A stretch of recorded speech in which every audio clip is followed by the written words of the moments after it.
রোজার ওয়াজ করলে সুদী ব্যাংকের মালিক খেপে ওঠে না, কারণ সুদী ব্যাংকের মালিক জানে এই দেশের সব মানুষ যদি রোজা রাখে এই দেশের সুদ কি বন্ধ হয়ে যাবে? সুন্দরই চলছে, আরো ভালোই চলছে। বরং রমাদান মাসে ব্যাংকে লেনদেন কি কম হয় না বেশি হয়? তো সুদী ব্যাংকে রমাদানে সুদ মওকুফ থাকে, ঠিক না? ওরাও জানে পাবলিক রোজা রাখলে সুদের কোনো অসুবিধা। এই জন্য নামাজের ওয়াজ যে হুজুররা করে, যে দল করে, রোজার ওয়াজ যে পীর সাহেব করে, হজের ওয়াজ যে আলেম ওলামা করে, পূর্ণাঙ্গ ইসলামের কথা বলে না, ওই পীর ওই আলেমদেরকে জেল কাটা লাগে না, তাদের বিরুদ্ধে মামলা হয় না। কারণ যারা অর্ধেক ইসলাম মানে তারা শয়তানের দোস্ত। এজন্য আল্লাহ আয়াতের শেষে বলছে ওয়ালা তাত্তাবিউ খুতুওয়াতিশ শাইতান, ইসলামে পূর্ণাঙ্গ প্রবেশ করো, শয়তানের পদাঙ্ক অনুসরণ করো না।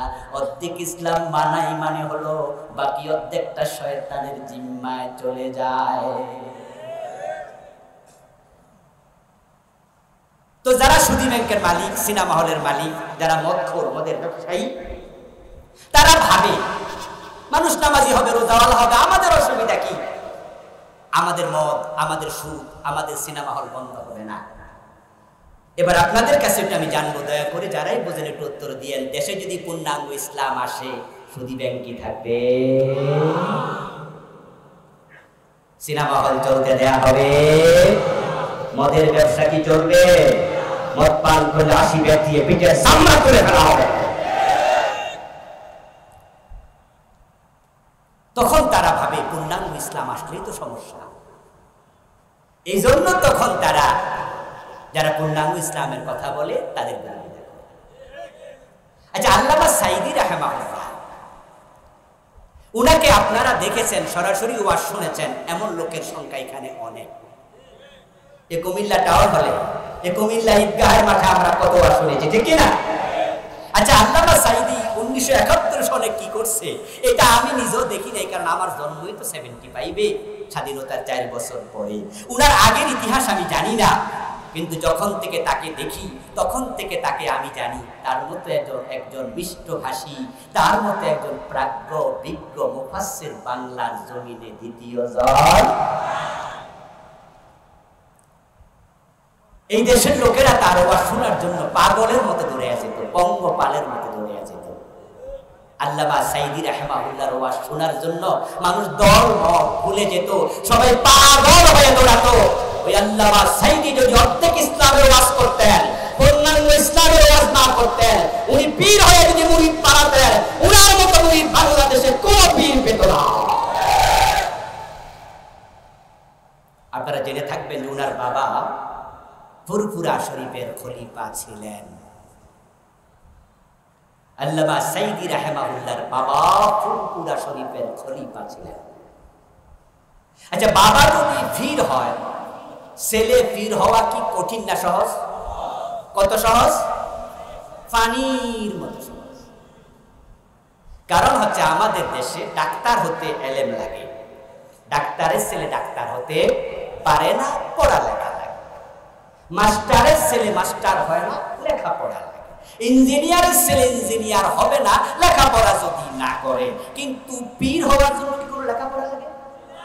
পীরের ছেলে হলেই এসে বড় সার্টিফিকেট। আর এখানে 2-4 জন 8 রশি দরবারের মুরিদও আজকে আছেন, থাকতেই পারেন। আপনি আমার ভাই, মুসলিম ভাই, আপনাকে বলছি, 8 রশির যে খলিফা, বর্তমান মূল পীর, যিনি গোলাপ ফুল মার্কার মূল ব্যক্তি, উনার নাম কি? ফয়সাল সাহেব। আচ্ছা, ফয়সাল সাহেবের মাঝে একজন পীরের কোন সুরত আছে? আপনারা বলেন, কোন পীরের কোন সুরত আছে? কিন্তু উনি পীর হলেন কোন যোগ্যতায়? কারণ উনার বাবা পীর। ক্লাস 10-এ পড়ে পীর হয়ে গেছে, কারণ বাবা মরে গেছে, এখন কে হবে? তাকে পীর বানিয়ে দিয়েছে। অসুবিধা নাই, 9-এ পড়লেও অসুবিধা নাই, না পড়লেও অসুবিধা নাই। যেখানে পীর হওয়া এত সোজা, আল্লামা সাঈদী রাহিমাহুল্লাহর পীর হওয়ার সুযোগ ছিল কিনা? এবার আপনাদের কাছে জিজ্ঞাসা করতে চাই, পীর হওয়ার মতো যোগ্যতা উনার ছিল কিনা? পীর হইলে কি এই দেশে মামলা খায় না হালুয়া রুটি খায়? হালুয়া রুটি খাওয়ার সুযোগ ছিল কিনা? জেলে কি একশো পচা লাগতো, তার আগে থেকে মরতে পারতো, আমরা সবাই বুঝি। কিন্তু পূর্ণাঙ্গ ইসলামের কথা বললে আরামে থাকা যায় না। আল্লাহ নবী সাহাবারা জীবন দিয়েছেন যেই পথে, আমরা হাসতে হাসতে সে পথে চলতে চাই। পূর্ণাঙ্গ ইসলাম মানা ফরজ, ফরজের কথা বলে প্রয়োজন শাহাদাত বরণ করতে চাই। আল্লাহর বক্তব্য ইসলামে পরিপূর্ণ প্রবেশ করো। ইসলামে পরিপূর্ণ প্রবেশ করার কথা আল্লাহ তাআলা কেন বললেন? এবার কারণ শুনুন। কারণ ইসলামে পরিপূর্ণ যদি প্রবেশ না করেন, যতটুকু করলেন বাকিটুকু আল্লাহর অধীনে আর থাকবে না। একজন ব্যক্তি ধরেন ইসলামের 90% মানে, যারা বুঝলেন তখন ওয়াজ, তারা একটু জবাব দিয়েন তো দয়া করে। বাকি 10% কি আল্লাহর কাছে আছে না শয়তানের কাছে? ইয়েস। একজন ব্যক্তি অর্ধেক মানল, নামাজ রোজা হজ যাকাত আলহামদুলিল্লাহ মানে, মসজিদে গেলে আল্লাহ ছাড়া কারো কথা শুনে না। ওই লোকটাই যখন সংসদে এমপি হইয়া ঢোকে, তখন আল্লাহর আইনের পক্ষে একটা কথাও বলে না। এমন এমপি আছে না নাই? বরং 53 বছর তো এই এমপি সংখ্যাই। মসজিদে যাওয়ার পরে ইমাম মাগরিবের নামাজ 2 রাকাত পড়ে সালাম ফিরিয়ে দিল বলে, পিছনে যত মুসল্লি আছে একজনও সালাম ফিরাবে না, বরং লোকমা দেবে। যদি ইমাম সাহেবের ছেলেও মুসল্লি হয়, ছেলে বাবাকেও সার দেবে না, লোকমাটা দেবে। জোহরের নামাজ 4 রাকাত, 2 রাকাত পড়ার পরে আত্তাহিয়াতু পড়া ওয়াজিব, এজন্য বসতে হয়। কুমিল্লা জাসকোট মসজিদের ইমাম নামাজ পড়াচ্ছে, পিছনে জজ সাহেব নামাজ পড়তেছে। 2 রাকাত পরে যখন ইমাম দাঁড়ায় যাইতে শুরু করলো, তখন পিছনে সব মুসল্লি লোকমা দিল, জজ সাহেব নিজেও লোকমা দিয়ে দিল। কারণ 2 রাকাত পরে আত্তাহিয়াতু পড়তে হবে, বসতে হবে, এটা ওয়াজিব। হুজুর সংশোধিত হলেন, বসে তিনি আত্তাহিয়াতু পড়ে যথারীতি নামাজ শেষ করলেন। রমাদানে একটা রোজা রাখে নাই এমন মুসলমান সন্তানও আছে। 5 ওয়াক্ত নামাজ পড়ে না, ইভেন জুমার নামাজ পর্যন্ত পড়ে না এমন হতভাগাও আছে। নামাজ পড়লো না, রোজা রাখলো না, পর্দা করলো না, ইসলামের বিধান কোনটাই মানলো না, কিন্তু নামে পরিচয় দিচ্ছে সে নাকি মুমিন। ঈমান সে আনলো, কালেমা সে পড়লো, কিন্তু কালেমার দাবি সামান্য পূরণ করে নাই। এটার নাম ঈমান নয়, এটা মুসলমানের কর্ম নয়। এজন্য আল্লাহ বলছেন, ইয়া আইয়ুহাল্লাযীনা আমানু, ও ঈমানদারেরা, উদখুলু ফিস-সিলমি কাফা, ঈমান আনার মাধ্যমে যে মুসলিম মুমিন পরিচয় দাও, সে ইসলামে পরিপূর্ণ প্রবেশ করো। ইসলামে পরিপূর্ণ প্রবেশ করার জন্য অর্ডার দিয়েছেন কে? আমার প্রিয় ভাইয়ের একটু কথার জবাব দিয়েন, কে দিয়েছেন? আল্লাহ বললে সওয়াব আছে? আল্লাহর মাঝে অক্ষর কয়টা আছে? 5টা। যদি একবার আপনি আল্লাহ বলেন, সাথে সাথে আমল নামায় সওয়াব লিখা হবে কমপক্ষে 50টা। সুবহানাল্লাহ। আর যে ব্যক্তি আল্লাহ আল্লাহ বেশি বলে, তার অন্তর পরিচ্ছন্ন থাকে, প্রশান্ত থাকে। আলা বিযিকরিল্লাহি তাতমাইন্নুল কুলুব, আল্লাহ নিজে বলছেন, আল্লাহর স্মরণে যার হৃদয় সিক্ত থাকে। শোনো মুসলমানেরা, আলা, ওহে মুসলমানেরা শোনো, ওরপে তাম্বি, আল্লাহর স্মরণের মাঝে আমি আল্লাহ অন্তরের প্রশান্তি রেখে দিয়েছি। বিপদে মুসিবতে পড়বেন, কিন্তু আপনার অন্তরের প্রশান্তি যাবে না। আল্লাহ স্মরণ যে ব্যক্তি যত করে, তার অন্তরে প্রশান্তি আল্লাহ তত বেশি ঢেলে দেয়। সুবহানাল্লাহ। জেলখানায় গেল আপনার মজা লাগবে, মন খারাপ হবে না। আপনাকে ফাঁসির মঞ্চে দেবে, ফাঁসির কথা শোনার পরে আপনার অন্তর সামান্য ব্যাকুল হবে না, নিশ্চিন্ত থাকতে পারবেন। অন্তরটাকে আল্লাহ এতটা প্রশান্ত করে দেয়, 1 ঘন্টা পরে ফাঁসি হবে। জেলখানার কয়েদি গিয়ে শোনালো, কিছুদিন আগে আল্লামা মামুনুল হক হাফেজাহুল্লাহ মুক্তি পেলেন না, কয়েক মাস। আমাদের আমির হামজা, মুফতি আমির হামজা ভাই মুক্তি পেলেন, এখনো 1 বছর হয়। আমি আল্লামা মামুনুল হক সাহেবের সাথে দেখা করেছি ওনার বাসায় গিয়ে। আর মুফতি আমির হামজা তো আমার ছোট ভাই, বন্ধু মানুষ, একসাথে কতই বসেছি। এরপরে জেলখানা থেকে আসা এমন কিছু লোকের মুখে এক ব্যক্তির কথা শুনলাম, যার নাম এখন বলতে আমাদের কোনো শঙ্কা নাই, এখন আর ভয় নাই, বলার পরিবেশ করে দিছে কে? মীর কাশেম আলী রাহমাহুল্লাহ। বললেন যে জেলখানায় দায়িত্বপ্রাপ্ত কিছু লোক থাকে যারা তাদের তদারকি করে। মীর কাশেম আলী রাহমাহুল্লাহকে শোনানো হলো যে আজকে তো আপনার রাতে ফাঁসি কার্যকর। ওনার পরিবারের লোকেরাও দেখা সাক্ষাৎ করে চলে আসছে। উনি ফাঁসি কার্যকর হওয়ার ঘন্টা 1.5 আগে উনার তত্ত্বাবধানকারী যে কারারক্ষী তাকে ডেকে বললেন, আমি একটু ঘন্টা খানেক ঘুমাইয়া সারি, তুমি আমাকে ঘন্টা খানেক পরে একটু ডাইকা দিও। ঘন্টা 1.5 পরে ফাঁসি, উনি নাকি ঘন্টা খানেক ঘুমাবে। কারারক্ষী বললেন, আমাদের ভাইদের কাছে, আমাদের একাধিক ভাই, আমি একাধিক ভাইয়ের কাছে। কারারক্ষী বলছেন যে আমি কিছুক্ষণ পরে এসে দেখি মীর কাশেম আলী ঘুমাচ্ছে, নাক ডাকার আওয়াজ আমি শুনতে পাচ্ছি, মানে নাক ডাকে ঘুমাচ্ছে। তা আমি ঘড়ির দিকে তাকাচ্ছি যে ঘন্টা খানেক পরে ডাকতে হবে, কিছুক্ষণ পরে এসে ডাকবো, ঘন্টা খানেক প্রায় হয়ে গেছে। এসে দেখি উনি এখন আর ঘুমে নাই, উনি নামাজে দাঁড়িয়ে আছে। আচ্ছা আমার ভাইয়েরা, আপনি একটু ভাবুন তো, একটা মানুষের কিছুক্ষণ পরে ফাঁসি হবে, এই মানুষ কি ঘুম আসতে পারে? তার কি ঘুম আসবে? আদৌ চেষ্টা করলো কি ঘুম আসার কথা? কিন্তু ব্যতিক্রম কিভাবে হলো, কিভাবে এটা সম্ভব? আমির জামাত মাওলানা মতিউর রহমান নিজামী রাহিমাহুল্লাহ, ওনার ঐতিহাসিক সংলাপ আপনাদের মনে আছে। এই কথাগুলো রাজনৈতিকভাবে নিয়েন না, দরকার নাই, কারণ রাজনীতি নিয়ে আমরা এ দুনিয়া আসিনি, মায়ের পেট থেকে এসেছিলাম, কোনো রাজনীতি করতাম না। আবার যখন চলে যাব তখনও আমরা নির্দিষ্ট কোনো দলের কর্মী সদস্য হয়ে যেতেও চাই না, আমরা কবরে যাব আল্লাহর নবীর দলের সদস্য ইনশাআল্লাহ।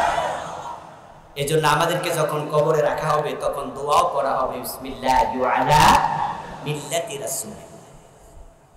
কিন্তু কথাগুলো রাজনৈতিক ব্যক্তিত্ব দেয়, তাই বলে আপনি মনে করবেন না উনি মনে রাজনীতি শুরু করছেন। না, আমি জাস্ট কিছু লোকের উদাহরণ দিলে বুঝতে সুবিধা হয়। Example is that better then advice. কখনো কখনো উপদেশের চেয়ে দৃষ্টান্ত বেশি কার্যকরী হয়। আল্লাহর নাম বলতে গিয়ে আপনারা আসতে বলেছিলেন, তাই সেখান থেকে আমি এদিকে ঢুকলাম, ঠিক আছে না? মনে আছে না? আল্লাহর স্মরণে প্রধান আপনার অন্তরকে আল্লাহ প্রশান্তিতে ভরে দেবেন যদি আপনার জিহ্বাকে, আপনার কলবকে আল্লাহর জিকির দ্বারা আপনি সিক্ত রাখতে পারেন। জেলেও টেনশন হবে না, ফাঁসির মঞ্চ ভয় পাবেন না। মতিউর রহমান নিজামী রাহিমাহুল্লাহর দিকে তাকান। ওনার ছেলে যখন দেখা করতে গেল, উনি জিজ্ঞেস করছিলেন, বাবা আমি ফাঁসির রশিতে যখন মঞ্চে যাব, আমি কি লুঙ্গি পরে যাব না পায়জামা পরে যাব? পরামর্শ করতেছে।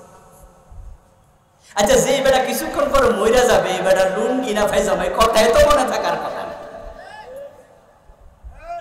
আমার প্রিয় ভাইয়েরা, মীর কাসেম আলী ঘুমাতে পারলো, মতিউর রহমান নিজামী রাহিমাহুল্লাহ সন্তানের সাথে ঐতিহাসিক সংলাপ করতে পারলো।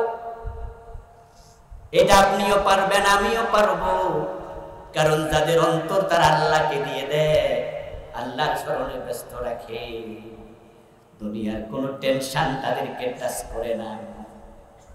আমার আল্লাহ নিজে বললেন, আলা বিযিকরিল্লাহি তাতমাইন্নুল কুলুব, আল্লাহর জিকিরের মাঝে, স্মরণের মাঝে আমি আল্লাহ অন্তরের প্রশান্তি ঢেলে দিয়েছি। আচ্ছা, যাদের ফাঁসি হবে, মৃত্যু হবে, মৃত্যুর পরে তারা কার কাছে যাবে? মাশাআল্লাহ, জবাব দিন, কার কাছে? আচ্ছা, যে আল্লাহকে সারাক্ষণ মনে রাখে, সে জানে কিছুক্ষণ পরে ফাঁসি হবে, সে টেনশনটা কেন করবে?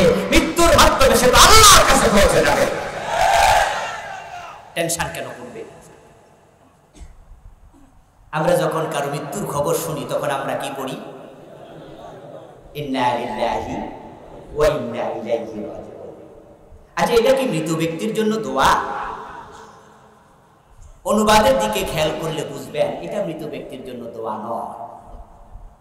সালাতুল জানাজা হিয়া দুআউ লিল মাইয়িত, মূলত জানাজার নামাজটা হলো দোয়া। সেখানে আমরা তৃতীয় তাকবীর দেওয়ার পরে পড়ব, আল্লাহুম্মা গফিরলি হাইয়িনা ওয়া মাইয়িতিনা, পড়ব না? আল্লাহুম্মা গফির লাহু ওয়ারহামহু ওয়াফিহি ওয়াফু আনহু ওয়াকরিম নুজুলাহু ওয়াসসি মুদখালাহু। আমরা মৃত ব্যক্তির জন্য জানাজার নামাজে দাঁড়িয়ে দোয়া করি।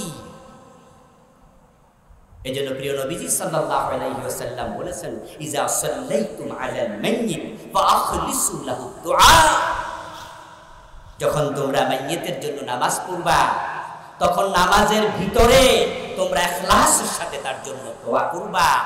সালাতুল জানাজা হলো দোয়া। তাহলে মৃত্যুর খবর শুনে যেটা বললেন সেটা কি? সেটা হলো আত্মস্বীকৃতি। আপনি বললেন, যে লোকটার মৃত্যুর খবর আমি শুনলাম, সে কি একাই মারা গেল, না আমাকেও মরতে হবে? ইন্না লিল্লাহি, আমরা সকলেই আল্লাহর জন্য, ওয়া ইন্না ইলাইহি রাজিউন, আমরা সবাই তার কাছে ফিরে যাব। আচ্ছা, যদি শাহাদাত যার হবে, ফাঁসি যার হবে, সে ঈমান রাখে আল্লাহর উপরে যে আমি কোনো অন্যায় করি নাই, বিনা অপরাধে আমাকে ফাঁসি দেয়া হচ্ছে, তার এই মৃত্যুটা স্বাভাবিক মৃত্যু না শাহাদাতের মৃত্যু? কথা বলেন প্রিয় ভাইরা। আপনি জানেন যে আপনি নির্দোষ, দুনিয়ার সব মানুষ জানে আপনি দোষী, এমন অপপ্রচার আপনার বিরুদ্ধে চালানো হলো যে আপনার মা, আপনার বাবা পর্যন্ত জানে আপনি একজন খারাপ মানুষ।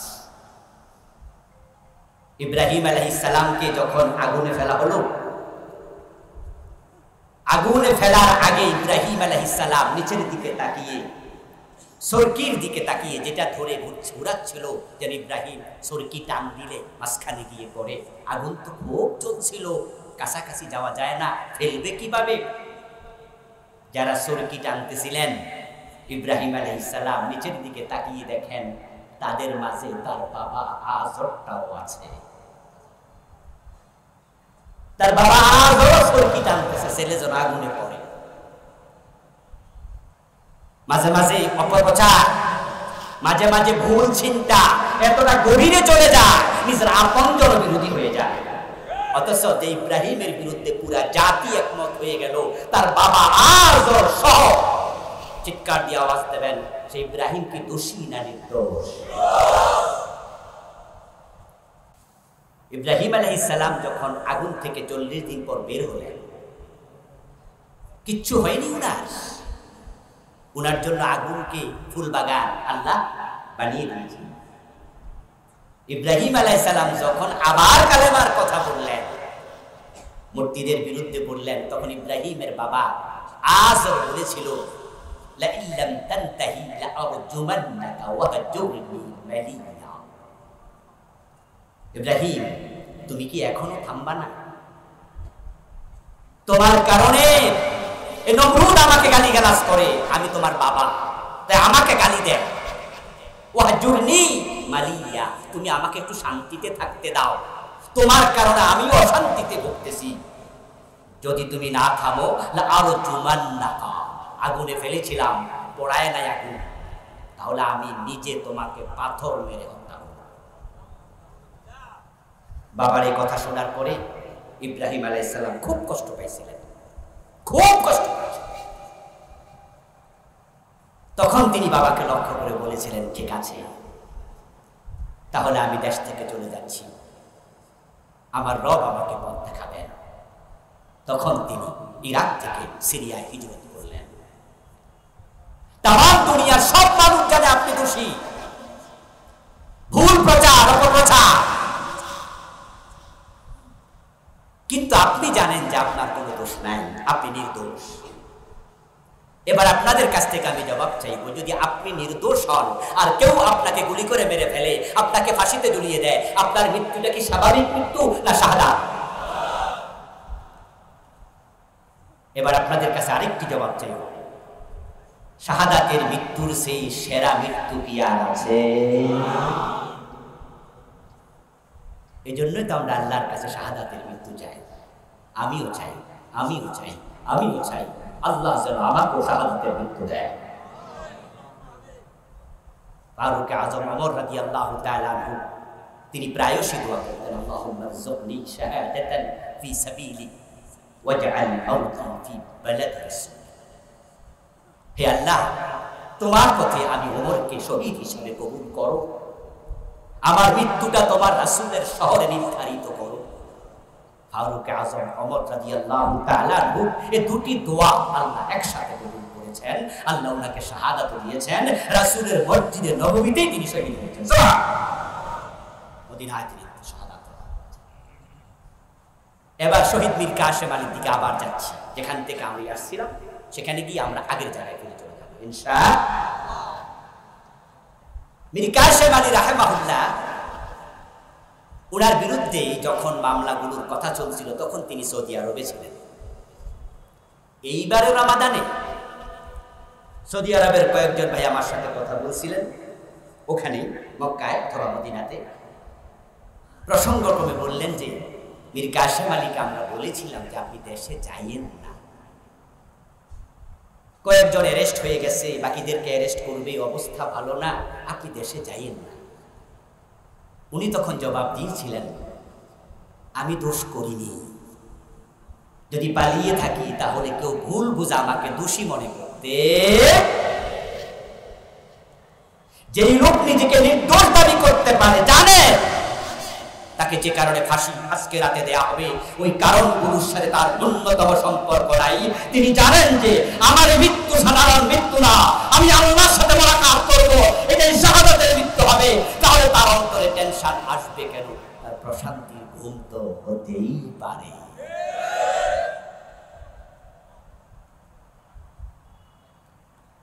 মাওলানা মতিউর রহমান নিজামী রাহিমাহুল্লাহ 28 অক্টোবরের কথা আপনাদের মনে আছে? 2000 কত সন ছিল?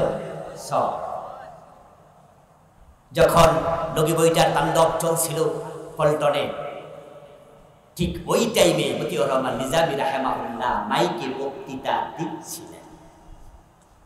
উনার বক্তৃতাটা চলাকালেই মূলত লগি বইটার তাণ্ডবটা শুরু হয়।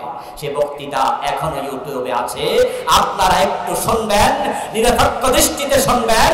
ওই টাইমে মতিউর রহমান নিজামী রাহিমাহুল্লাহ উনার কর্মী বাহিনীকে উত্তেজিত করার মতো একটা শব্দ বলেন নাই।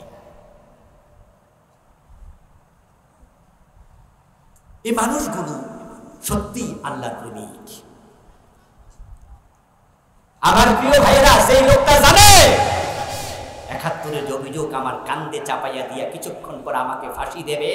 ওই দর্শন, জ্বালাও পোড়াও, মানুষ হত্যা, যুদ্ধাপরাধের সাথে রহমান নিজামীর ন্যূনতম সম্পর্ক নাই। সুতরাং যে অপরাধে ফাঁসি দেওয়া হচ্ছে আমি অপরাধী নই। সুতরাং আমার এই ফাঁসির মৃত্যুটা কি স্বাভাবিক মৃত্যু না শাহাদাত? তুমি তার ছেলের সাথে বলবে যে কি কাপড় পরবো, গল্প করবে, টেনশন নাই। ইভেন উনি তার ছেলেকে বলেছিলেন, আমার মৃত্যুর পরে তোমরা কারা কারা যাবে পাবনায়, তবে তোমার মাকে নিও না সাথে, কারণ বুড়া মানুষ কষ্ট পাবে, তুমি যাইও, তুমি আমার নামাজের ইমামতি করো। মনে হয় যেন বেড়াতে যাচ্ছে, গল্প চলছে, কোনো টেনশন নাই।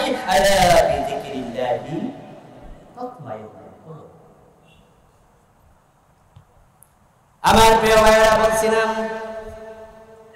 ইয়া আইয়ুহাল্লাযীনা আমানু দুখুলু ফিস-সিলমি কাফা, ও ঈমানদারেরা তোমরা ইসলামে পরিপূর্ণ প্রবেশ করো। আমাদের মূল আলোচনায় আবার ফিরে আসলাম। এবার একটু চিৎকার দিয়ে জবাব দেন, ইসলামে পূর্ণাঙ্গ রূপে প্রবেশ করার জন্য অর্ডার করলেন কে?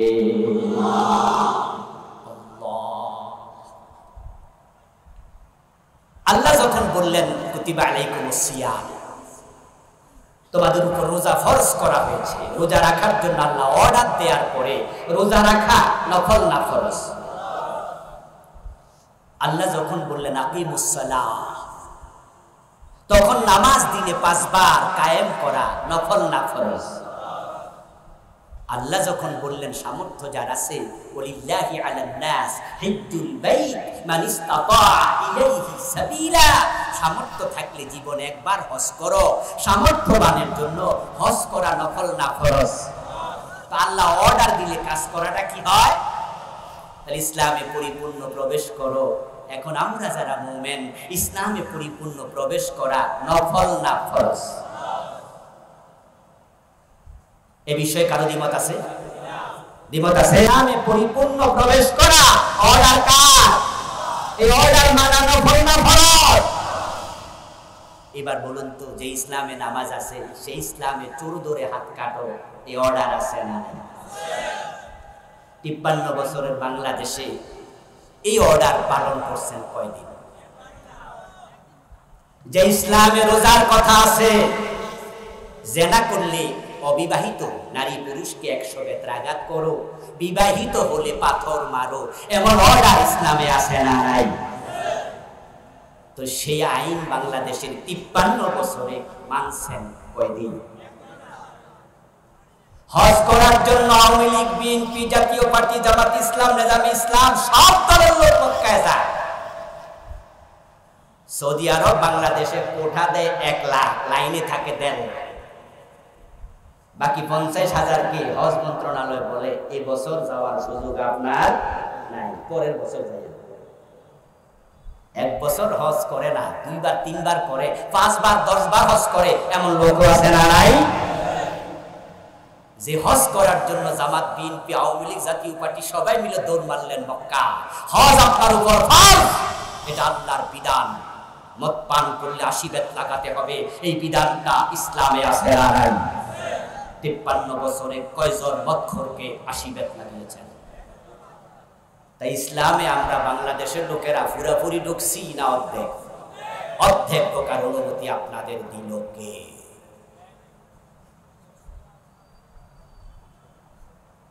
বাংলাদেশ জামাত ইসলামী এই কথাই বলছে চিরদিন, প্রতিষ্ঠার পর থেকে 1941 সাল থেকে।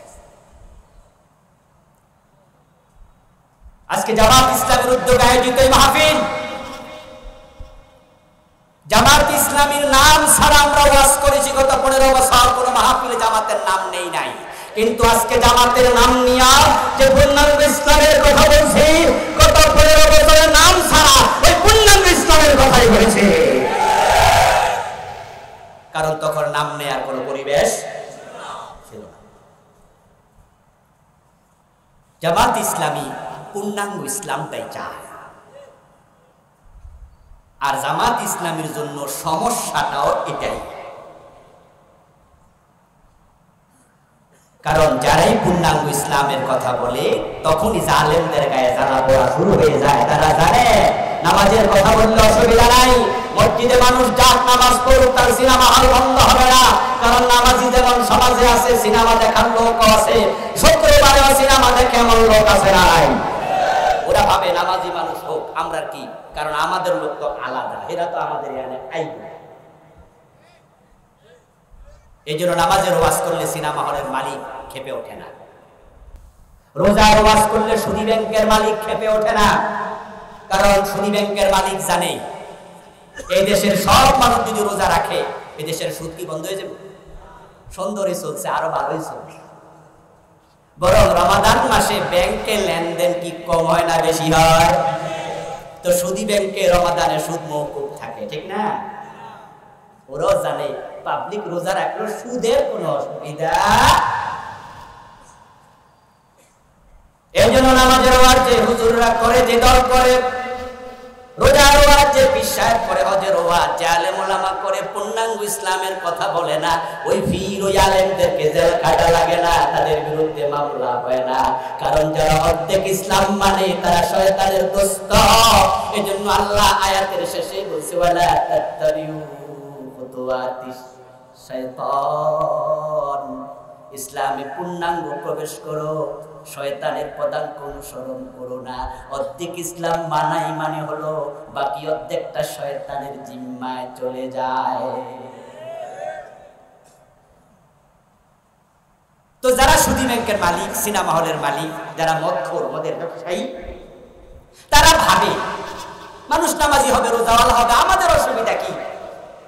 আমাদের মদ, আমাদের সুদ, আমাদের সিনেমা হল বন্ধ হবে না। এবার আপনাদের কাছে একটু আমি জানবো, দয়া করে যারাই বোঝেন একটু উত্তর দিয়েন, দেশে যদি পূর্ণাঙ্গ ইসলাম আসে সুদী ব্যাংক কি থাকবে? সিনেমা হল চলতে দেয়া হবে? মদের ব্যবসা কি চলবে? মদ পান করলে 80 ব্যক্তি পিঠে সামনা করে ফেলা হবে। তখন তারা ভাবে পূর্ণাঙ্গ ইসলাম আসলেই তো সমস্যা। এই জন্য তখন তারা, যারা পূর্ণাঙ্গ ইসলামের কথা বলে, তাদের বিরোধিতা করে। আচ্ছা, আল্লামা সাঈদী রাহিমাহুল্লাহ, উনাকে আপনারা দেখেছেন, সরাসরি ওয়াজ শুনেছেন, এমন লোকের সংখ্যা এখানে অনেক। এ কুমিল্লা টাওয়ার হলে, এ কুমিল্লা ঈদগাহের মাঠে আমরা কত ওয়াজ শুনেছি, ঠিক কিনা? আচ্ছা, আল্লামা সাঈদী 1971 সনে কি করছে এটা আমি নিজেও দেখি নাই, কারণ আমার জন্মই তো 75-এ, স্বাধীনতার 4 বছর পরে। উনার আগের ইতিহাস আমি জানি না, কিন্তু যখন থেকে তাকে দেখি তখন থেকে তাকে আমি জানি তার মতো একজন মিষ্টভাষী, তার মতো একজন প্রাজ্ঞ বিজ্ঞ মুফাসসির বাংলার জমিনে দ্বিতীয় জন। এই দেশের লোকেরা তার ওয়াজ শোনার জন্য পাগলের মতো দৌড়ে যেত, পঙ্গপালের মতো দৌড়ে যেত। আল্লামা সাঈদী রাহিমাহুল্লাহর ওয়াজ শোনার জন্য মানুষ দল মত ভুলে যেত, সবাই পাগল হয়ে দৌড়াতো। ওই আল্লামা সাঈদী যদি অর্ধেক ইসলামের ওয়াজ করতেন, পূর্ণাঙ্গ ইসলামের ওয়াজ না করতেন, উনি পীর হয়ে যদি মুরিদ পালাতেন, উনার মতো মুরিদ বাংলাদেশে কোনো পীর পেত না। আপনারা জেনে থাকবেন যে উনার বাবা ফুরফুরা শরীফের খলিফা ছিলেন। আল্লামা সাঈদী রাহিমাহুল্লাহর বাবা ফুরফুরা শরীফের খলিফা ছিলেন। আচ্ছা, বাবা যদি পীর হয়, ছেলে পীর হওয়া কি কঠিন না সহজ? কত সহজ? পানির মতো সহজ। কারণ হচ্ছে আমাদের দেশে ডাক্তার হতে এলেম লাগে, ডাক্তারের ছেলে ডাক্তার হতে পারে না, পড়ালেখা লাগে। মাস্টারের ছেলে মাস্টার হয় না, লেখাপড়া লাগে। ইঞ্জিনিয়ারের ছেলে ইঞ্জিনিয়ার হবে না, লেখাপড়া যদি না করে। কিন্তু পীর হওয়ার জন্য কি কোনো লেখাপড়া লাগে? পীরের ছেলে হলেই এসে বড় সার্টিফিকেট। আর এখানে 2-4 জন 8 রশি দরবারের মুরিদও আজকে আছেন, থাকতেই পারেন। আপনি আমার ভাই, মুসলিম ভাই, আপনাকে বলছি, 8 রশির যে খলিফা, বর্তমান মূল পীর, যিনি গোলাপ ফুল মার্কার মূল ব্যক্তি, উনার নাম কি? ফয়সাল সাহেব। আচ্ছা, ফয়সাল সাহেবের মাঝে একজন পীরের কোন সুরত আছে? আপনারা বলেন, কোন পীরের কোন সুরত আছে? কিন্তু উনি পীর হলেন কোন যোগ্যতায়? কারণ উনার বাবা পীর। ক্লাস 10-এ পড়ে পীর হয়ে গেছে, কারণ বাবা মরে গেছে, এখন কি হবে? তাকে পীর বানিয়ে দিয়েছে। অসুবিধা নাই, 9-এ পড়লো অসুবিধা নাই, না পড়লো অসুবিধা নাই। যেখানে পীর হওয়া এত সোজা, আল্লামা সাঈদী রাহিমাহুল্লাহর পীর হওয়ার সুযোগ ছিল কিনা? এবার আপনাদের কাছে জিজ্ঞাসা করতে চাই, পীর হওয়ার মতো যোগ্যতা উনার ছিল কিনা? পীর হইলে কি দেশে মামলা খায় না হালুয়া রুটি খায়? হালুয়া রুটি খাওয়ার সুযোগ ছিল কিনা? যে কি একশো পচা লাগতো তার আগে থেকে মরতে পারতো, আমরা সবাই বুঝি। কিন্তু পূর্ণাঙ্গ ইসলামের কথা বললে আরামে থাকা যায় না। আল্লাহ নবী সাহাবারা জীবন দিয়েছেন যেই পথে, আমরা হাসতে হাসতে সে পথে চলতে চাই। পূর্ণাঙ্গ ইসলাম মানা ফরজ, ফরজের কথা বলে প্রয়োজন শাহাদাত বরণ করতে চাই। আল্লাহর বক্তব্য ইসলামে পরিপূর্ণ প্রবেশ করো। ইসলামে পরিপূর্ণ প্রবেশ করার কথা আল্লাহ তাআলা কেন বললেন? এবার কারণ শুনুন। কারণ ইসলামে পরিপূর্ণ যদি প্রবেশ না করেন, যতটুকু করলেন বাকিটুকু আল্লাহর অধীনে আর থাকবে না। একজন ব্যক্তি ধরেন ইসলামের 90% মানে, যারা বুঝলেন তখন ওয়াজ তারা একটু জবাব দিয়ে তো দয়া করে, বাকি 10% কি আল্লাহর কাছে আছে না শয়তানের কাছে? ইয়েস। একজন ব্যক্তি অর্ধেক মানল, নামাজ রোজা হজ যাকাত আলহামদুলিল্লাহ মানে, মসজিদে গেলে আল্লাহ ছাড়া কারো কথা শুনে না। ওই লোকটা যখন সংসদে এমপি হইয়া ঢোকে, তখন আল্লাহর আইনের পক্ষে একটা কথাও বলে না। এমন এমপি আছে না নাই? বরং 53 বছর তো এই এমপি সংখ্যাই। মসজিদে যাওয়ার পরে ইমাম মাগরিবের নামাজ 2 রাকাত পড়ে সালাম ফিরিয়ে দিল বলে পিছনে যত মুসল্লি আছে একজনও সালাম ফিরাবে না, বরং লোকমা দেবে। যদি ইমাম সাহেবের ছেলেও মুসল্লি হয়, ছেলে বাবাকেও সাথ দেবে না, লোকমাটা দেবে।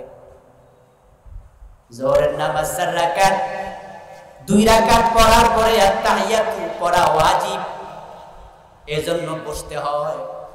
কুমিল্লা জাসকোট মসজিদের ইমাম নামাজ পড়াচ্ছে, পিছনে জজ সাহেব নামাজ পড়তেছে। 2 রাকাত পরে যখন ইমাম দাঁড়ায় যাইতে শুরু করলো, তখন পিছনে সব মুসল্লি লোকমা দিল, জজ সাহেব নিজেও লোকমা দিয়ে দিল। কারণ 2 রাকাত পরে আত্তাহিয়াতু পড়তে হবে, বসতে হবে, এটা ওয়াজিব। হুজুর সংশোধিত হলেন, বসে তিনি আত্তাহিয়াতু পড়ে যথারীতি নামাজ শেষ করলেন। জজ সাহেব এবার চলে গেল, এজলাসে বসে চোরের মামলার রায় দিল। মসজিদে হুজুর যখন ওয়াজিব লঙ্ঘন করছে, জজ সাহেব লোকমা দিয়ে দিল। কিন্তু চোরের মামলার রায় যখন তিনি দেবেন, তখন চোর ধরে হাত কাটার রায় দেয়া জজের জন্য ওয়াজিব না ফরজ? গুরুত্ব কোনটার বেশি? হুজুরের যে ভুল ধরছিল এটার বেশি, না এখন চোর ধরে হাত কাটতে হবে এটার গুরুত্ব বেশি? এখন জজ সাহেব চোর ধরে হাত কাটার রায় জীবনে একদিনও দেয় নাই, এটা যে ফরজ এ নিয়ে তার কোনো চিন্তাও নাই। কারণ এমন জজ, এমন ব্যারিস্টার বাংলাদেশে তৈরি হয়েছে, যারা মানুষের আইনের রায় দিতে দিতে দিতে দিতে আল্লাহর আইনের কথা ভুলে গেছে।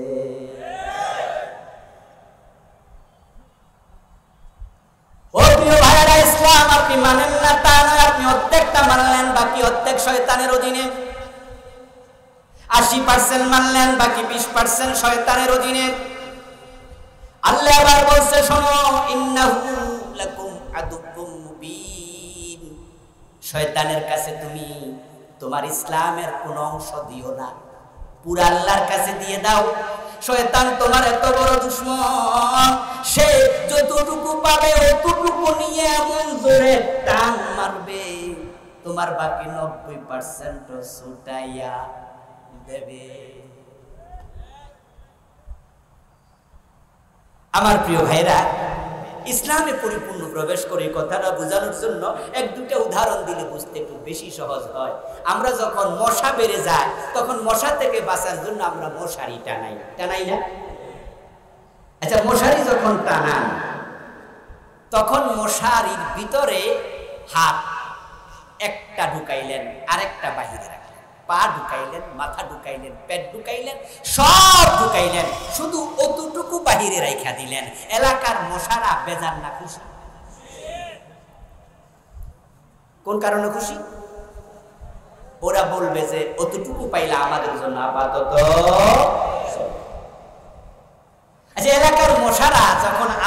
হাতের মাঝে এসে কামড়াবে, একাই কামড়াবে না বন্ধুদেরকে দাওয়াত দেবে?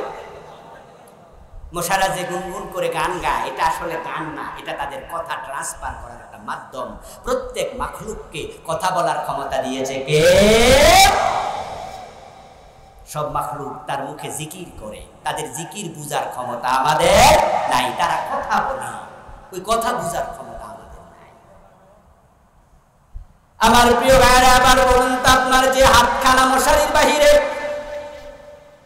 যদি কোন এমন মানুষ যে হাত বাহিরে রেখা ঘুমায় আর মশা তার হাতের মাঝে ম্যালেরিয়ার জীবাণু ঢুকাইয়া দেয়, মশারির ভিতরে যতটুকু অংশ আছে ওইটুকু অংশের সমস্যা আছে না নাই? এই অবস্থায় যদি কেউ রাত কাটায়, আমরা বলি মশারিটা নাই, আর লাভটা কি? قال النبي صلى الله عليه وسلم المؤمن كالجمل الأنف।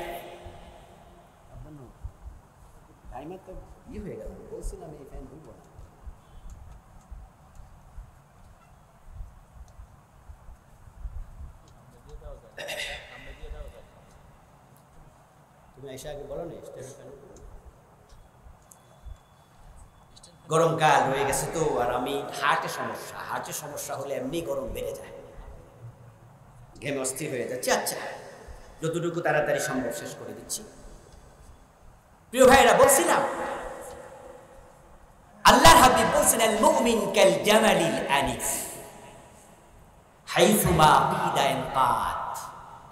আপনি যখন মুমিন হবেন, মুসলিম হবেন, আল্লাহর জান্নাতে যাওয়ার চিন্তা মাথায় রেখে কালেমা পড়বেন, রাসূলুল্লাহ বলছেন আপনি হওয়া লাগবে সেই ওটের মতো, যেই ওটের নাকের ভিতরে মালিক রশি ঢুকাইয়া দিছে।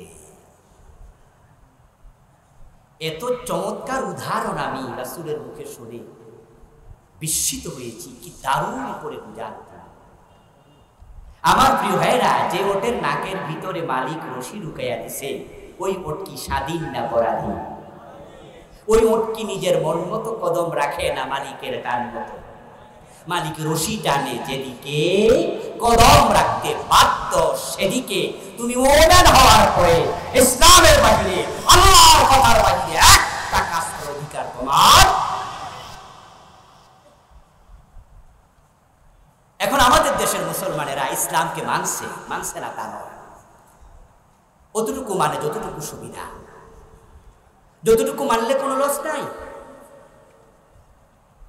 প্রিয় ভাইয়েরা, আপনি যদি তাই মনে করেন, তাহলে আপনি কি আত্মসমর্পণকারী না সুবিধাবাদী?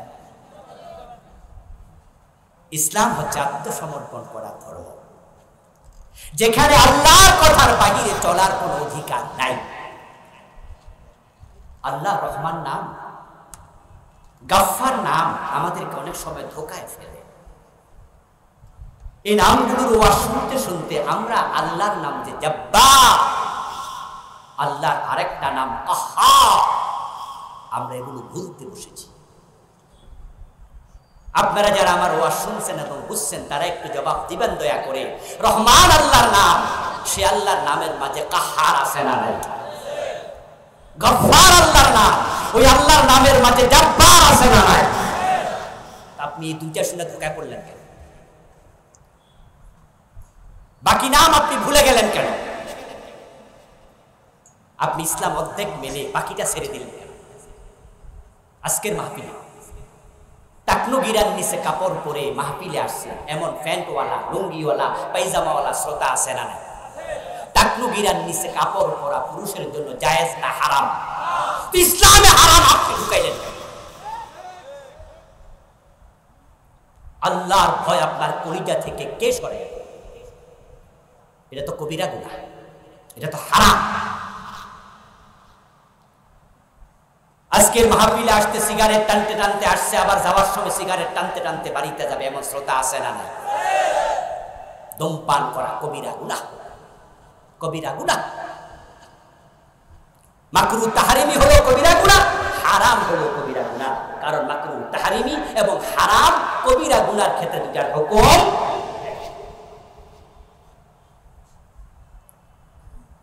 কিসে আপনাকে আল্লাহর ভয় কলিজা থেকে সরাই? আজকের মাহফিলে আসছেন, অথচ আপনার বউ পর্দা করে না, নিজের মেয়েটা বোরকা ছাড়া স্কুলে যায়, কলেজে যায়, এমন বাবা আজকের মাহফিলে আসে না। আল্লাহর বক্তব্য আনফুসাকুম ওয়া আহলিকুম না।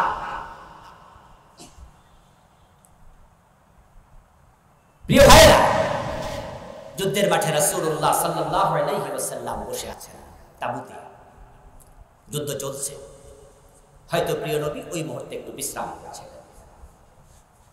এই অবস্থায় কেউ একজন আসলেন, এসে বললেন, ইয়া রাসূলুল্লাহ ফুলান উস্তুশহিদা, ও আল্লাহর নবী ওমর আজকের যুদ্ধের ময়দানে শহীদ হয়ে গেছে। রাসূলুল্লাহর এক ব্যক্তি এক সাহাবীর ব্যাপারে এসে আর এক সাহাবী মেসেজ দিচ্ছে, ফুলান উস্তুশহিদা, ওমর যুদ্ধে আজকে শহীদ হয়েছে। আল্লাহর নবী শোনার সাথে সাথে বললেন, কাল্লা রাআইতুহু ফিন্নারি বিআবাতিন কাদাল্লাহ, অসম্ভব, তুমি যার নাম শোনালে সে শহীদ হতে পারে না, কারণ আমি নবী মুহাম্মদ তাকে জাহান্নামে দেখে এসেছি। মেরাজের রাতে রাসূল জাহান্নামে পরিদর্শন করছেন, জান্নাত দেখেছেন, এমন ঘটনা কি আপনারা শুনছেন? হ্যাঁ, মেরাজের রাতে প্রিয় নবীজি সাল্লাল্লাহু আলাইহি সাল্লাম নিজের চোখে জান্নাত জাহান্নাম দেখেছেন। রাসূলুল্লাহ বলে, কাদ রাআইতুহু ফিন্নার, তুমি যে লোকের কথা বললা ও শহীদ হয়ে গেছে, আমি তাকে জাহান্নামে দেখে এসেছি। শহীদ কি জাহান্নামী হয় না?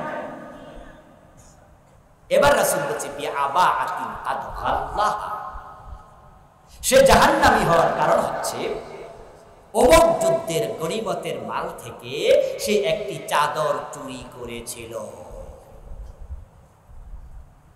তাহলে একটা চাদর চুরি করার কারণে ওই লোক হয়তো তাওবা করেনি, আর তাওবা না করার কারণে যুদ্ধের মাঠে মারা গেছে, আল্লাহ তাকে শহীদ হতে দেননি।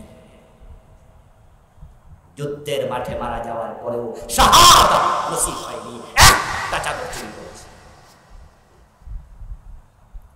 সহিহ বুখারীতে এসেছে, প্রিয় নবী সাল্লাল্লাহু আলাইহি ওয়াসাল্লাম যাচ্ছিলেন মদিনার কোন এক কবরস্থানের পাশ দিয়ে।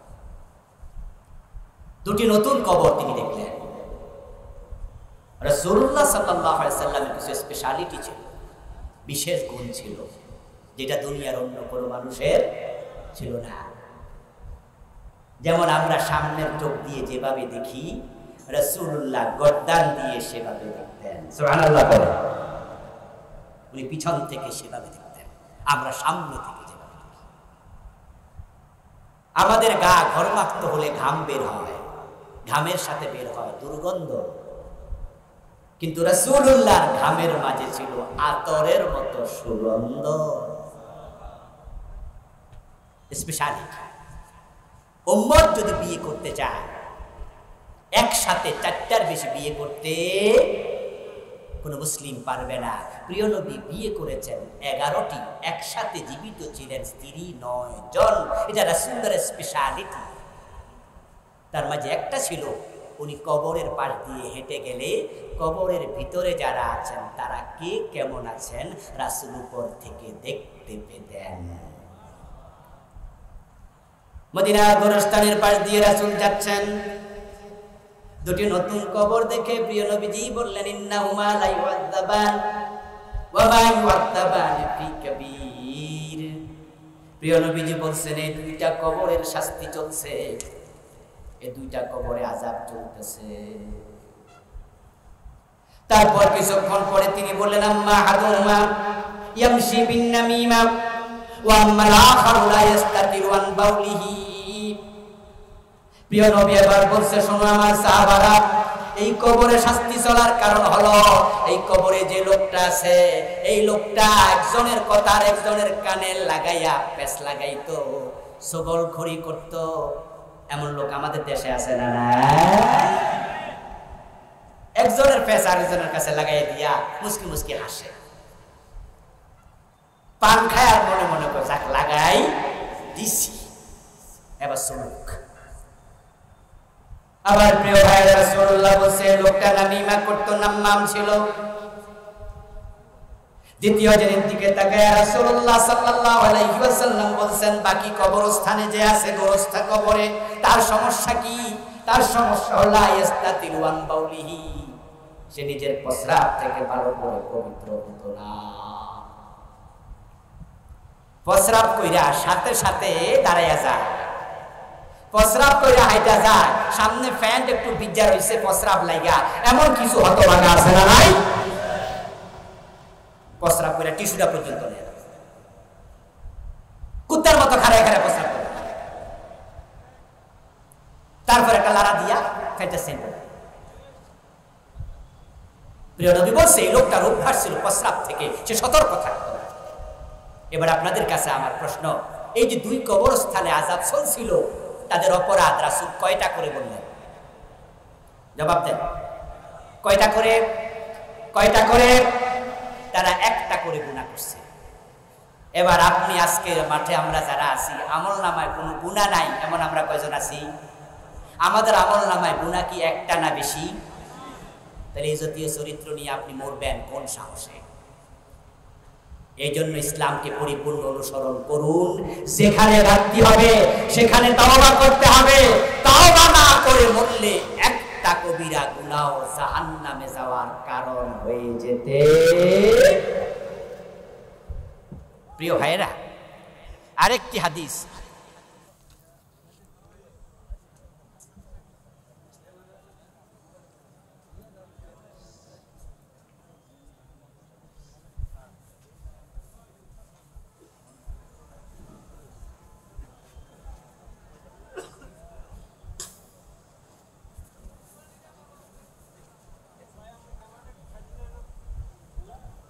প্রিয় ভাইরা, হ্যাঁ দাও দাও দাও।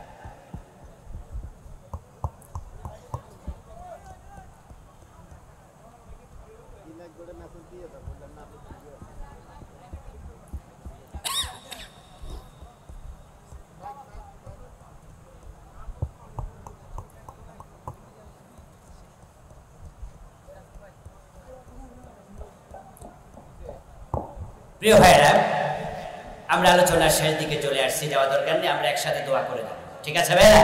একটু বসে।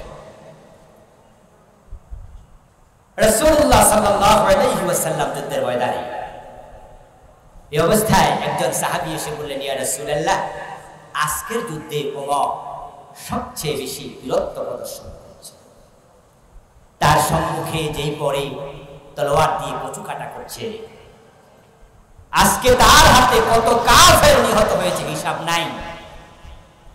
রাসূলুল্লাহ সাল্লাল্লাহু আলাইহি সাল্লাম শুনে বললেন, জেনে রাখো এই লোকটা জাহান্নামী। রাবী বলেন, প্রিয় নবীজির মুখের এই কথা শুনে আমি আশ্চর্য হলাম। আজকের যুদ্ধে যে সবচেয়ে বেশি বীরত্ব প্রদর্শন করছে সে রাসূলের সাহাবী, জাহান্নামী হবে কারণটা কি?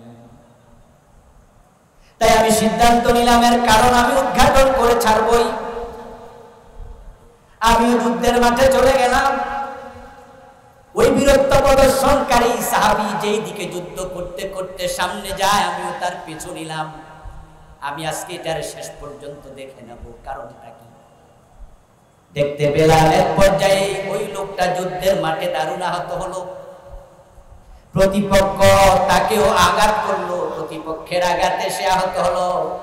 এক পর্যায়ে সহ্য করতে পারে নাই আঘাতের যন্ত্রণা, তাই নিজের তলোয়ারটা নিজে মাটির মাঝে ঠেকায়া তার আঘাতটা বুকের মাঝে লাগাইয়া নিজে তার মাঝে জোরে নিজেকে চাপ দিয়া আত্মহত্যা করলো। আপনাদের কাছে আমি জানতে চাই, একটু আওয়াজ দিয়ে বলুন তো, আত্মহত্যা করা সগীরা গুনাহ না কবিরা গুনাহ? আত্মহত্যা কবিরা গুনাহ। ওই দৃশ্য দেখে ওই সাহাবী দৌড়ে আসলেন রাসূলুল্লাহ সাল্লাল্লাহু আলাইহি ওয়াসাল্লামের কাছে, এসে বললেন, ইয়া রাসূলুল্লাহ, আশহাদু আন্নাকা লা রাসূলুল্লাহ, আমি আবার সাক্ষ্য দিচ্ছি নিশ্চয়ই আপনি আল্লাহর রাসূল। প্রিয় নবীজি বললেন, তুমি তো আগেই কালেমাওয়ালা মুমিন, এখন নতুন করে সাক্ষী দিচ্ছ কেন?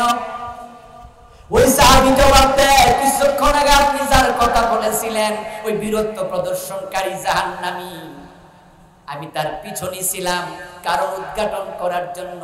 নিজের চোখে দেখে এসেছি লোকটা আত্মহত্যাকারী ছিল। আমি বুঝেছি আল্লাহ আপনাকে আগাম জানাইয়া দিছে।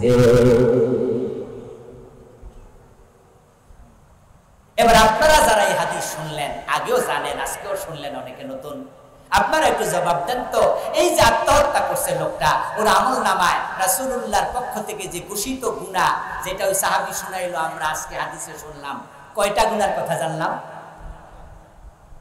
জোরে বলেন না, কয়টা? আচ্ছা, আমাদের আমলনামায় গুনাহ আছে কয়টা? তো উনি যদি একটা কবিরা গুনার কারণে রাসূল কয় জাহান্নামী, একটা চাদর চুরি করার কারণে রাসূল বলে তার সে জাহান্নামী, তাকে আমি জাহান্নামে দেখেছি, নামিমা করার কারণে চগলখোরের কবরে আযাব রাসূল বলতে চলছে, প্রস্রাব থেকে পবিত্র হয়নি রাসূল বলছে আযাব চলছে, আর আপনি অর্ধেক ইসলাম মাইনা বাকি অর্ধেক পুরা জীবন থেকে বাদ দিয়া জান্নাতের স্বপ্ন দেখছেন, এটা কিন্তু দিবা স্বপ্ন হওয়ার সম্ভাবনা আছে। এই জন্য দখল বিসিলমে কাফা, যেখানে পারেননি সেখানে থেমে যান। আপনি বলবেন যে হুজুর ইসলাম কি এত কঠিন?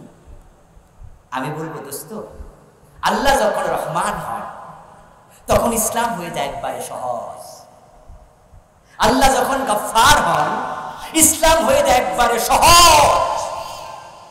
প্রিয় নবীজি সাল্লাল্লাহু আলাইহি ওয়াসাল্লাম বলতেছেন, হাসরের ময়দানে আল্লাহর এমন কিছু বান্দা আল্লাহর সামনে যাবে যার আমলনামাতে অনেক গুনাহ, কিন্তু তার উপরে আল্লাহ কোনো কারণে খুশি হয়ে আছে, এমন কোন কারণ ঘটেছিল যা দেখে আল্লাহ খুশি হয়ে গেছে।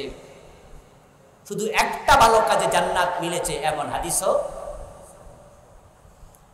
ওই যে পতিতা নারী কুত্তারে পানি খাওয়াইছিল, আল্লাহ সব গুনাহ মাফ করে জান্নাত দিয়েছে, সেই হাদিসটাও বুখারীতে আছে না নাই? আল্লাহ যার জন্য রহমান হন তার দিন সহজ, কিন্তু আল্লাহ আপনার জন্য রহমান হবেন না কাহার হবেন, আপনি তো এটা জানেন না। প্রিয় নবী সাল্লাল্লাহু আলাইহি ওয়াসাল্লাম বলেছেন, আল্লাহ যখন কাহার হবে হাসরের ময়দানে আল্লাহর দিকে তাকানোর সাহস কোন নবী পর্যন্ত করবে না। সব নবী বলবে নফসি নফসি নফসি। যে আদম আলাইহিস সালাম একটি অপরাধ করেছিলেন, একটি কথা আল্লাহর অমান্য করেছিলেন, সে আদমকে আল্লাহ ক্ষমা করেছিলেন, কিন্তু হাসরের ময়দানে কাহার সূরত আল্লাহ যখন ধারণ করবেন, আদম নবীর মনে পড়ে যাবে সে গুনার কথা, সে অপরাধের কথা, ওই নিষিদ্ধ কাজের কাছে কেন গিয়েছি। আল্লাহ যদি এই সূরতটা আমাকে ধরে, আমি আদমের উপায়।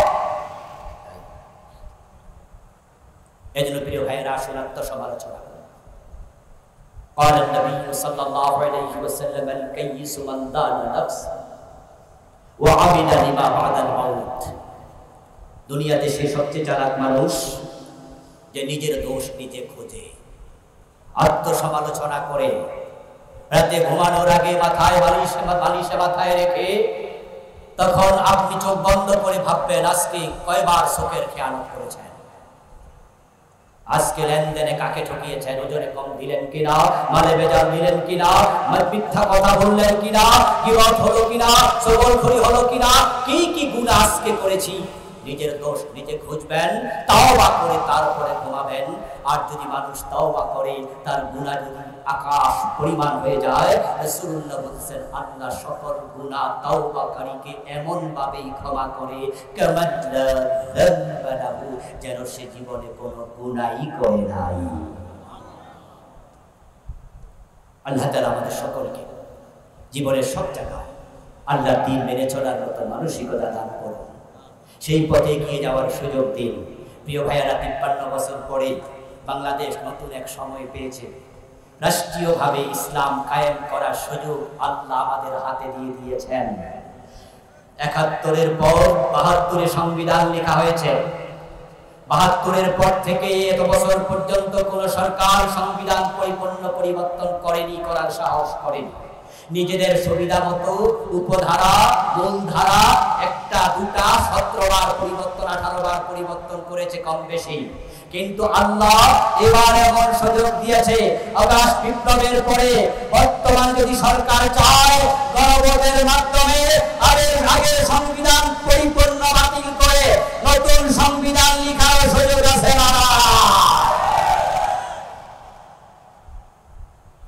এখন প্রধানমন্ত্রী বলতে বাংলাদেশে কেউ নাই, মন্ত্রী পরিষদ বলতে কিচ্ছু নাই, এমপি বলতে 300 আসনে একজন এমপিও নাই, সব আলতামে স্থগিত, মেয়র নাই, উপজেলার চেয়ারম্যান নাই। তাহলে বোঝা যায় নতুন করে সংবিধান লেখার সুযোগ যেহেতু আছে, আমরা আলেম ওলামা ইসলাম প্রিয় তৌহিদি জনতা এক হয়ে যেতে চাই। ধর্মনিরপেক্ষ সংবিধান আমরা চাই না। এই সংবিধান বাংলাদেশে শান্তি দিতে পারেনি, আমরা আল্লাহর কোরআনকে সংবিধান হিসাবে দেখতে চাই।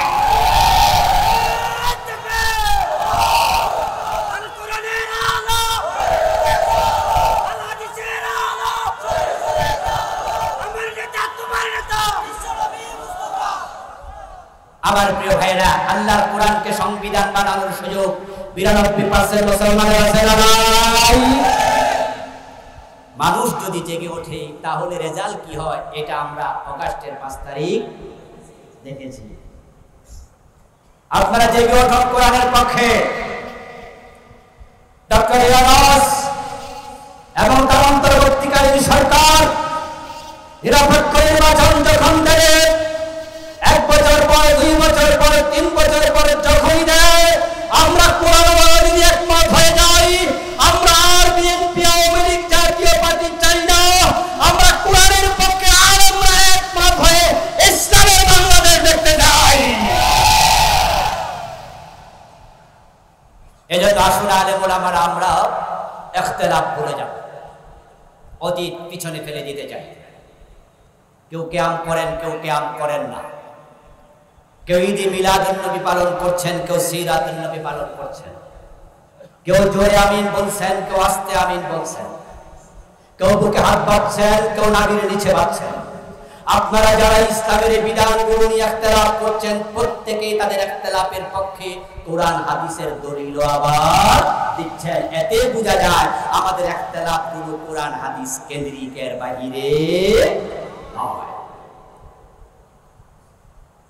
আমাদের বিভক্তি কোরআন হাদিসকে সামনে নিয়ে লা ইলাহা ইল্লাল্লাহ মুহাম্মাদুর রাসূলুল্লাহ এই কালেমা নিয়ে আমাদের মাঝে কোনো ইখতিলাফ যেহেতু নেই, এই কোরআন নিয়ে ইখতিলাফ নেই, আগামী নির্বাচনকে সামনে রেখে সব ইখতিলাফ ভুলে গিয়ে আলেমরা যদি একমত হয়ে যায়, জালেমরা বাংলাদেশে মাথা তুলে দাঁড়াতে পারবে না। আল্লাহর দেয় সুযোগ যদি এবার আপনারা আলেমরা কাজে না লাগা, ঐক্যবদ্ধ না হন, আদালতে আখিরাতে আপনারা আসামি কাঠগড়ায় দাঁড়ানোর সম্ভাবনা। এই জাতি আলেমদের দিকে তাকিয়ে আছে। ঠিক কিনা, ঠিক কিনা, ঠিক কিনা?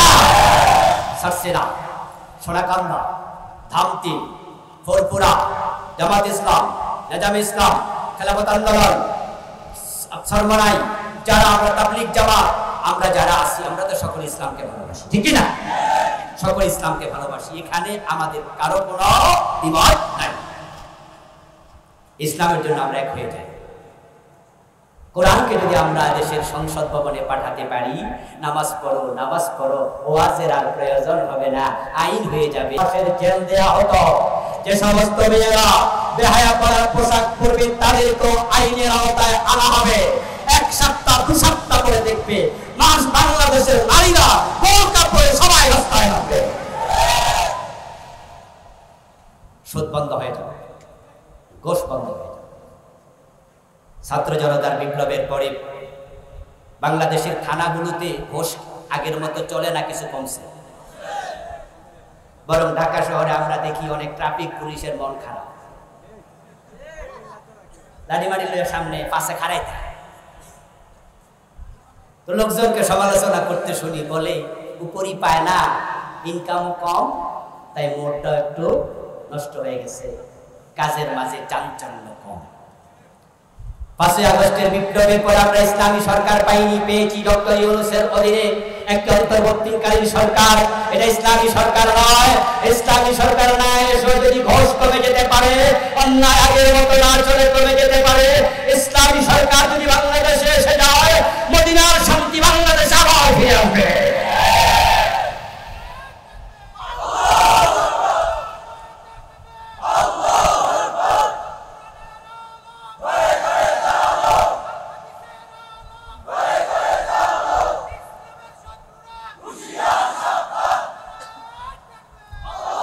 আমার ভাইয়ের, আপনারা যদি 53 বছর ধর্মনিরপেক্ষ সংবিধানের শাসন দেখতে পারেন, পরীক্ষা স্বরূপ 5 বছর কোরআনের শাসন দেখার জন্য প্রস্তুতি নেওয়া দরকার আছে না নাই? আবার প্রশ্ন করছি, 53 বছর যদি ধর্মনিরপেক্ষ সংবিধানের শাসন দেখতে পারেন, আগামী 5 বছর আল্লাহর কোরআনের সংবিধানের শাসন দেখার জন্য শুধু পরিকল্পনা না, এখন থেকে কাজ শুরু করা দরকার আছে না নাই? আল্লাহর কোরআনকে জমিনে কায়েমের জন্য কাজ করতে কারা কারা রাজি আছেন? দুই হাত তুলে দেখা।